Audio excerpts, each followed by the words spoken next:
친명계의 좌장, 상황 이렇게까지 얘기하는데 최순실이라는 소리도 들었습니다, 제가.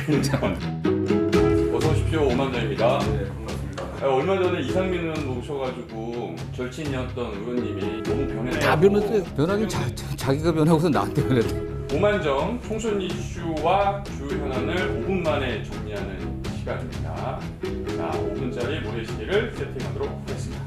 5분 시작하겠습니다. 이재명 대표와 남은 대화가 담긴 텔레그램 의도적으로 공개하십니다. 아, 저는 뭐 그렇게 그런 의도를 갖고 정치를 해본 적이 없습니다. 근데 그 안에서 정도를 있을 갖고. 때면은 공개되는 거 다 아시잖아요. 그게 뭐 짧은 시간 안에 바로바로 주고받은 게 아니고 한 2시간 넘게 이상 걸리고 그때 마지막에 이제 볼 때 찍힌. 아, 그 시간차가 있군요. 정성호는 이재명의 좌장, 친명계의 좌장, 그리고 텔레그램 공개 이후에는 어느 언론에서는 상황 이렇게까지 얘기하는데 뭐 최순실이라는 소리도 들었습니다, 제가. 비선이라, 비선 아니냐 뭐 이런 얘기도 있었는데 정치인 정성호는 이재명 대표와 어떤 관계입니까?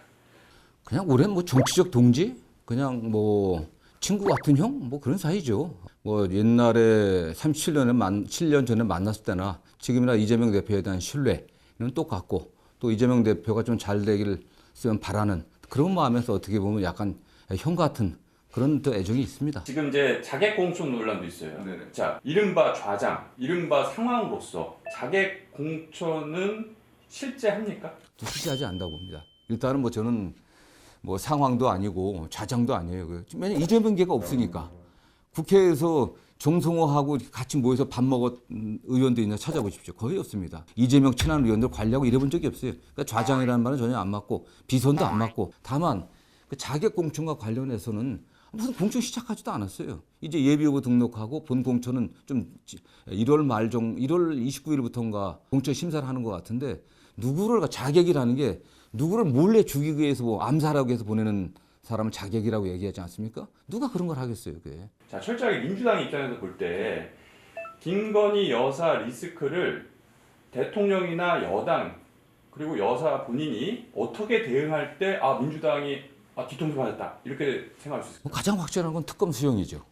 특검 수용, 어쨌든 거부권 행사했으니까 국회 재의결에서 여당에서 그걸 좋다, 떳떳하니까 특검 임명해갖고 한번 밝혀보자 이 문제이고 그 다음에 명품백 관련해서는 지금 여당이나 대통령실에서는 배우자가 피해자다, 그 몰카 또는 함정 취재의 피해자라고 얘기를 하니까 과연 그런지 수사해보면 될 거 아니겠습니까?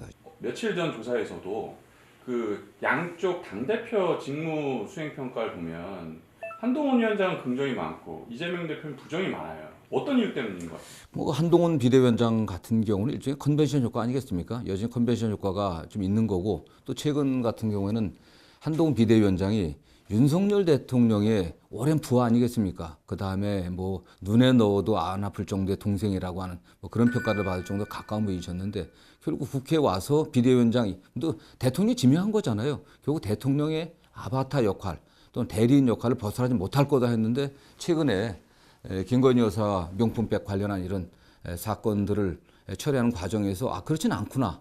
한동훈 비대위원장이 나름대로 독립적으로 당을 지휘할 수 있겠구나. 또 공천할 수 있겠구나. 이런 신뢰를 국민들에게 좀 준 게 아닌가 하는 생각이 듭니다. 이재명 당대표가 지지율이 높아가지 않는 것은 역시 오랜 뭐 지금 저는 윤석열 대통령께서 윤석열 정권이 들어선 이후 지금까지 하는 거 기억나는 건 이재명 당대표 사법 처리하겠다라고 한 거에는 드러난 게 없습니다. 성과가 하나도 없어요. 이재명 대표가 거기에 대응하라고 실력 발휘를 할 수가 없었습니다. 5분 끝났습니다. 네, 5분이 끝났지만 질문은 이어지겠습니다. 반사이익을 솔직히 기대해야 하시죠? 저는 뭐 기대해서 안 된다고 계속 주장을 하고 있습니다. 그래서 당에 처음에 한동훈 비대위원장 추천됐을 때 뭐 일각에서는 한나땡 한동훈 비대위원장이 나오면 땡이다, 좋다라고 했지만 그거 가장 경계해야 된다고 얘기를 했습니다. 제 추측이 맞았던 것 같아요. 여당 많은 갖고 있는 다른 수단도 많고 또 대통령과 그 비대위원장이 지금 갈등 관계에 있는 것 같지만 목표가 같기 때문에 결국 어떤 형태든지 타협을 해갖고 나갈 겁니다. 그러면 대통령 지지율과 여당 지지율이 지금도 훨씬 높아도 선거엔 자신이 있다. 뭐 자신 있다고보다도 우리가 최선을 다하면은 저는 충분히 가능성이 있다고 보고 있고요. 대통령 지지율이 높아질 가능성은 별로 없어 보입니다.